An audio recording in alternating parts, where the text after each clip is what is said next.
people always say that, oh, that's very healthy. This baby weighs so much pounds. But now we're finding that the problem that we have is that these babies are not just not healthy. They are unhealthy because their weight is due to having the mother having GDM. Now, I'd like to explain that part to you very clearly. When blood sugar is high in the mother during pregnancy, that sugar is going to the baby. So there's faster growth in the baby. But that doesn't mean that there's organ development. Okay, there's accelerated growth, physical growth of the baby. But internally, the organs are still underdeveloped. So although you see a big baby, internally things are not mature properly. And that's why you have complications with pregnant women GDM. You have to know that the person has a big baby, you need ultrasound or whatever, and you should encourage the person to have a C-section because there's going to be difficulty having a normal delivery. Also, what happens is that because this baby was exposed to high sugar during the pregnancy, the insulin, the baby starts producing insulin to utilize that sugar. So when the baby is out of the womb now, there's no nutrient, no sugar. But the insulin is also working at the same time. The insulin is still produced by the baby. So what happens? The sugar in the baby drops. And the baby can go die just after delivery because many health professionals are worried that the concern of the mother, that the mother is bleeding or whatever, they need to fix the mother. But the baby, they haven't talked about the baby, that the baby might have a hypoglycemic condition because of the mother in gestational diabetes. And just after the birth, they look around, the baby dies. And this is what happens, is that you get into a coma, a hypoglycemic condition. Hypertensive, if you have a person who has high blood pressure, they are susceptible to diabetes. Okay, they impair fasting glucose and impair glucose tolerance. Yes, they talk about the values that are considered being a diabetic. Insulin resistance. Now, one of the things that is said is pregnancy, just in pregnancy, is a case of insulin resistance. And so we have to deal with that. So you see pregnant women mark, obviously, personal history of GDM, urine and glucose in the urine, are familial diabetes, have repeated fasting glucose of 110/6 are the diabetics. But insulin resistance, again, there's something to talk about that because what the literature is showing that most of the time the insulin resistance seems to have more prevalent in people who are obese. And that makes sense because if you're obese, you have fat gathered all over the body. And the possibility that there's a high probability that the fat would cover what are called receptors that the insulin has to bind to at the cell level. So if the receptors are blinded, are covered by fat, then insulin is not able to bind, and so we have insulin resistance. Okay, so type 1 diabetes, what the diabetic management? Frequent monitoring of blood glucose, insulin therapy. So insulin therapy, there's insulin that comes in food form. You have what they call quick-acting insulin and long-lasting acting insulin. And what does that mean? So in a type 1 diabetic, what you do, you take your blood sugar in the morning, and according to the reading, you will use the insulin accordingly. And then, so when you eat now, when you eat the food, you have a reading and you take your insulin. So the insulin works immediately because you're giving it intravenously. The long-lasting insulin is the insulin that you give intramuscularly, so through the abdomen or whatever into the joint muscle. And that slowly trickles into the bloodstream. So it takes a period of time to get there, maybe 6 to 8 hours. So you have to aware what type of insulin you are on. If you are quick acting, you have to know that when you see your blood sugar drop, that's the response from the insulin. And you have to know that if you need to get it back, you have to take some sweet sugar or drink or something. If you have dropped too low. Same thing with someone who's at a long-lasting insulin. You have to know when that insulin is going to reach its peak or a high concentration in your blood. By that way, you are aware that at that time, you should be not driving, for example, or you're doing any physical work that might be injuring yourself. You should be sitting down and know that, okay, this is working now. I know what the response is going to be. Is it going to be taking my sugar very low, or is it working normal? So those are things that the patient or the client needs to know from their health professionals. You don't just give someone an insulin injection and don't tell the person how that insulin works, because there's different things that you have to do to know how to react to the insulin action. Food is very important. People go with the idea that you take insulin, you can eat anything. Okay? And so they eat that kind of food. They are not aware that certain food raises your glycemic value higher than others. We have a table now that was created by some scientist from Toronto, a guy named Dr. Jenkins. He made a table called glycemic index scale. So depending on how the food affects your blood sugar, you have a table for that. So like rice or bread, because it raises sugar just as well as you take sugar, it has it's over 100%. So it's close to 90%, something percent that you'll see that those things that will have extra sugar. So they have a high glycemic number. So you have things that tools now that you can use to know what food to eat. And food is very important. A lot of people don't realize how important water is to their body. I mean, 60% of our body is fluid. Why are we not trying to maintain the 60%? We can have less fluid if we have more fat, because fat displaces fluid. So sometimes the fluid level drops to 45. But under normal circumstances, you should try to maintain the fluid intake. Unless the fluid intake can be taken in water, not drinks, not juice, because any of these things have sugar in them. They will suck up the water into that. Okay? They absorb the water. So we need to have our fluid intake always, a desirable amount. And how do you keep track of your fluid intake? Well, one of the simplest ways that every time you go to the washroom and excrete fluid, you should replace that fluid. Okay, so when you put it back, that way you keep track. And on top of that, you drink an extra. So you allow about 6 to 8 glasses of water, and try to arrange it during the whole day. Exercise routine. So again, there's a thing that when you eat, you're not supposed to exercise. That's what it's trying to do. And that's a myth. You want to boil the food that you put in there. And the only way that you do it is by exercising. So how do you know when to exercise? Well, it depends on the consistency of the food. Okay? Liquid food will be more readily digestible and absorbed than, say, a solid food. So depending on the type of cooking that you have done to the food, will depend on the absorption rate. So you give yourself about an hour and a half, and then try to do some physical activity. Try to go and walk or engage in housework or whatever you have. But every meal, after every meal, you're supposed to do some exercise.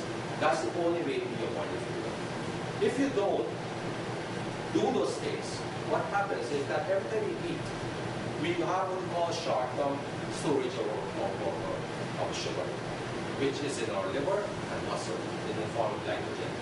Once that storage has been refilled, the rest of those fuel and nutrients are converted to fat. Protein, fat is converted to fat, carbohydrate, the sugar, excess blood sugar. Don't hang around in the blood. It's converted to fat and stored in fat. And the liver does all this. Okay? Next time. Okay, so type 2, check your sugar. Now, this is why I put it right there. There is a way that you can monitor as a diabetic what food is affecting your sugar. How do you do that? Well, say I'm going to eat a roti this morning. Before I eat that roti, because I know it's carbohydrate, because one carbohydrate will raise your blood sugar drastically. and depending on the type of carb I eat. So I have no one related roti this morning. So what I do, I take out a test the glucon meter, test my blood sugar before I eat. Then I eat the roti, and an hour, 2 hours later, I test my blood sugar again. Now, if I eat one roti, and that will raise my blood sugar, I know that one roti is okay. But say one day I eat 2 roti, and my blood sugar should quite up, so I know 2 roti is bad for you. So you have to have a patient as a person who is affected with diabetes to check every food or every meal. You know what your meal, your breakfast is. Is it roti, vegetable, egg, or whatever? Okay? If you know that these are the meals that you eat on a daily basis, one day to the next, you just do a test before and after your meal, and you know the portion. Always think about portion. Okay, people just, when we talk about spoonful here, spoonful of rice or spoonful of rice. Or we don't talk about cup, because everything that the dietitian uses for measurement is in terms of cups. Okay? But we are, Guyanese, we use spoon. We don't put things in cup and everything. So if you know a spoonful of stuff, how it affects your sugar, then you'll be able to know the portion that is not going to affect your sugar. Okay? And for you to have control. As simple as that. But you have to take the patience to do a determined testing of your blood sugar before and after each meal. And you do it for a week, because most of the time it's the same food you eat from 1 week to the next. You do it for 2 weeks, you have to get control. And a lot of people realize that, they're telling you that enriched flour is bad for you if you're diabetic, that you should use whole wheat bread. But the only difference between whole wheat flour and enriched flour is that it's less processed, the whole wheat. Okay? Less processed. So there is more so-called fiber and nutrient in it. But the thing is, they have the same amount of sugar. So whole wheat bread will affect the sugar just as much as white bread. Okay? So that's a myth, again, of telling people that whole wheat bread is better than white bread. And diabetics will go with that saying, that they can eat whole oat. I can eat 3 slices of whole wheat bread, and I won't have blood sugar. But it will have the same effect. And another thing, the wheat products, they have a fiber called cellulose fiber. And cellulose fiber is a fiber that doesn't slow down what you call the digestion process. They pass things quickly through the GI tract. So you're not going to get much nutrient from a food that has a cellulose base. You'll have more nutrient from food that have what we call soluble fiber. Soluble fiber is found in oat, for example. So that's why the main product is good to eat as diabetic. And what the soluble fiber does, it forms a gel. You know a jello? So when you eat it with your food, it sits in your stomach here, like a thick jello, and it keeps the food a longer period of time in your stomach. So the enzymes has a better chance of breaking down your food. So you get more nutrients from your food. Also, because it's a slow process, things are going slowly into the bloodstream. Because of that, they're saying that soluble fiber is good for you, because if the sugar, the diabetic condition, is going slowly into the bloodstream, then there's a slow rise of the blood sugar in the blood. So you won't have a diabetic condition per se. You always have a so-called blood sugar. Another thing about the soluble fiber that they tell you about is that what it does, it also traps what we call bile salts. So by removing bile salts from the GI tract, there's cholesterol in your blood has to be diverted to the liver to make more bile salts, because cholesterol makes bile salts. And that, in direct way, you'll lower your cholesterol also. So there's quite a few function of the soluble fiber. Okay, here I'm giving a description of a typical diet or a typical meal. I don't like to say diet, because you know what? When you say diet, people already get scared that they have to change their lifestyle, they have to eat different food that they're used to. So I would say nutritional management or nutritional change. Because it's nutrient that makes a difference to someone's life. And so this is a 1600 calorie diet. And I want to go through this because you need to understand how you get what is needed in your body. Now they tell you that the carbohydrate is bad for you, but you still need the carbohydrate. 50% of your calories should come from carbohydrates. Okay, so that's 1600 calories, so 50%, that's 800 calories. Now, as I put here, 1 gram of carbohydrate or protein gives 4 calories. Okay, so if you work that out, that works out to 200 grams of carbohydrates daily. Now, if you're eating 3 meals a day, most people do that, then that works out to 60 grams of carbohydrate per day. The same with the protein is 20% and fat is 20% because fat gives twice the calorie compared to carbohydrate and protein. Okay? Fat gives 9 calories. Alcohol gives 7 calories. But no nutrient, just alcohol. Okay? So that's the point that you need to know also, that if you take a lot of beers, for example, you're putting out about empty calories because the body just converted to fat because it's no can't use it per se. So let's see what the meals look like as a 1600 calories for each breakfast, lunch, next day. Okay, this is our breakfast, typical breakfast. Well, this is not America. We don't normally eat slice of bread in the morning, but I'm just giving you an example. Now, what I always say that how Guyanese should compare the food to what is put out on the so-called general menu of eating what type of food for the caloric intake. A roti, if you put a roti on the table here, it's about this size. I said, imagine that you put a slice of bread in each sector here. So a roti is average about 4 slices of bread. So 2 slices of bread is about half a roti, average. Thickness as well as the dimension. So 2 slices of bread, 1 teaspoon of butter. Now butter is just fat, nothing else. It doesn't have anything. It's not nutrition. And as you can see, that has protein and fat. And this is what a typical breakfast would be. And why I'm pointing out this type of menu is because you need to have what we call a balanced meal, where you have a representative of food from each food group. So if you look at here, the bread is from what we call the cereal group, the egg is from the meat group, the milk is from the milk group, and the banana is from the fruit group.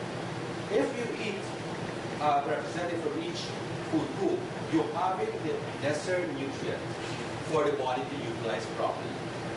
When you're missing one of the food, or one food from a food group, that food group that has certain nutrients, you're lacking. So when the rest of that food goes in the body has no use for it because it doesn't have all the nutrients to work to make that food usable, or the nutrients for that food usable. So what it does is just shift it to the fat. So try always, when you eat a meal, to eat a balanced meal, meaning an item for each food. The lunch and the dinner is the same thing. Okay, let's go to that. So you see a lunch is like rice normally. Oh, and this is a good point, that when we say you're allowed 1.5 cup of rice. Now most of us Guyanese here, when we eat rice, we do curry. And we also make like say chicken with potato. Now potato is a substitute for rice. Okay? So if you're having rice with potato, you have to know that you have to cut back. Say you're having a piece of potato. So you want to half a cup of rice. You can't have 1.5 cup of rice and on top of that, the half cup of potato. That's going over your limit. And that's what a lot of people don't think consciously. Okay? They're thinking about the rice only being the problem of raising your blood sugar. They're not thinking about the other things that are adding to that curry, like provision, some people use edibles. Any of the starchy provisions will affect give you blood sugar. Or shouldn't be using with a combination of rice. Like you know what amount of rice you use, but if you use the starchy product, you have to cut back on the rice. Okay? Same thing with fruit. Remember, fruit has sugar. Okay? Now, if it has sugar, the sweeter the food is, the more it will affect your blood sugar. And this is the thing between glucose and fructose. Glucose is what we call insulin dependent. It needs insulin to get into cells. Fructose, on the other hand, is insulin independent. So it doesn't need any of insulin to cause its uptake. So it gets freely into the cell. And so fructose is also referred to as a lipogenic compound, meaning like a bound fat. So when you have too much fructose, you are readily going to convert it to fat because it doesn't need insulin for it to get into the cell. Like for glucose, you have the insulin has to be present to move it into the cell. All right? Next. So they are typically, again, the same thing. So normally what is saying is that if you are put on any nutritional management plan, not diet,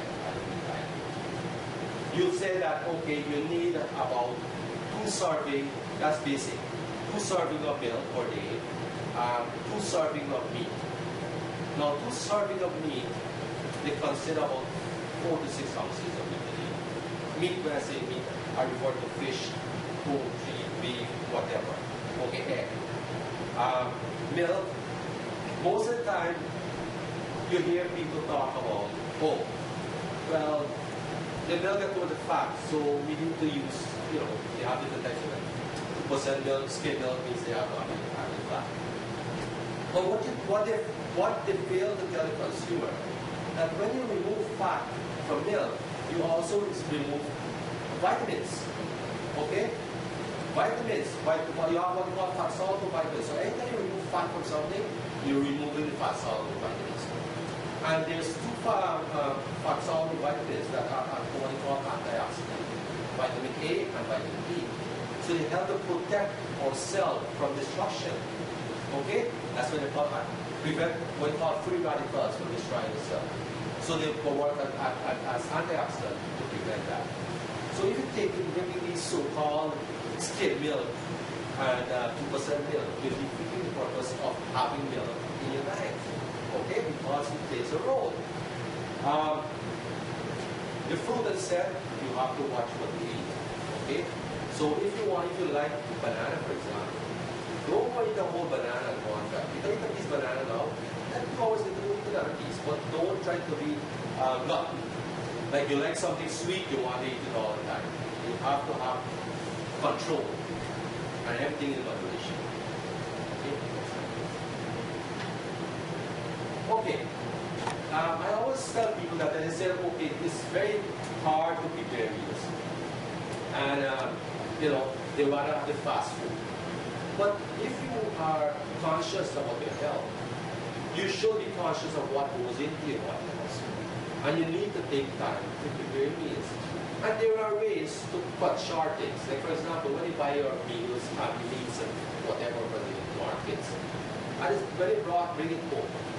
Cut up your meats in the portions that you need for each meal that you'll be cooking. So that way you already have them in portion. And you can season them. Put them in packages. Put them in the freezer. So when you need them, you just take out what you need and use.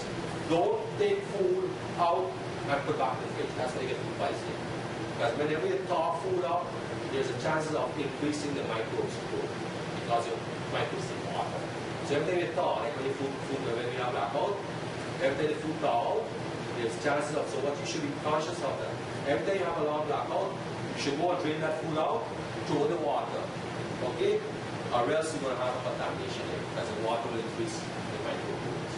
And so when the food frees back, that microbe is there. So every time you get a blackout, and then eventually you lost food. You just spoil it, you can't eat it. So you're wasting money, at the same time, you're getting sick. So be careful. Have your food in packages as soon as you take from the grocery store.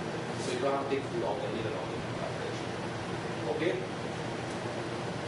After each meal, do some sort of this exercise. To take a set, try to stay hydrated. And I mean water, not drinks. Okay? That's the exercise. Avoid stress. The stress by itself, a lot of us are stressed about one thing or another. Maybe not in Guyana so much, but in North America, you're stressed about the traffic going to work and things like that.